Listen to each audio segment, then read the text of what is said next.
Hello mga best, this is Shane Vlog as a content creator at a Jubwa.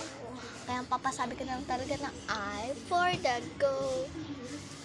Tayo nga pala ay maglilinis at maglalatag. Huwag tayo sobrang iniating. Yan. Tayo kung pumuksan natin ang ilaw. Yan, tingnan ko kapatid ko kung may lagnat pero okay naman siya. Yan. Pumunta na ako sa kwarto para kumuha ng latag. Kumukuha na ako niyan. Yan. Ganyan pa talaga ang mukha niya. Papangit-pangit naman. Yan. Bigat na ako niyan kasi sobrang bigat nga ng panlatag niyan.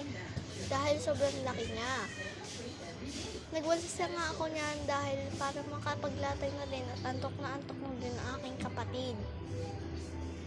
Nagmadali na nga ako niyan para mabuksan ang electric pan dahil sobrang init niyan. Sobrang tagaktak na nga pala dyan ang aking pawis. Sipag-sipag lang. Pasayaw-sayaw pa talaga siya dyan. Okay na.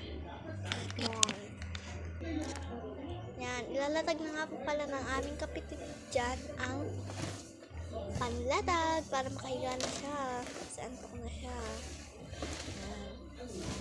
Ready na siya. So sabi ko, doon ka na, maglatag ka lang. Sobrang taba naman talaga ng aking kapatid. Kita niyo naman, sobrang laki ng tiyan. Yan. Magitla-gitla pa siya. Kala mo lagi nakakagitla. Yan. Nag-i-start na siya kasi para matapos na tong video na to. Talaga pag-stop pa.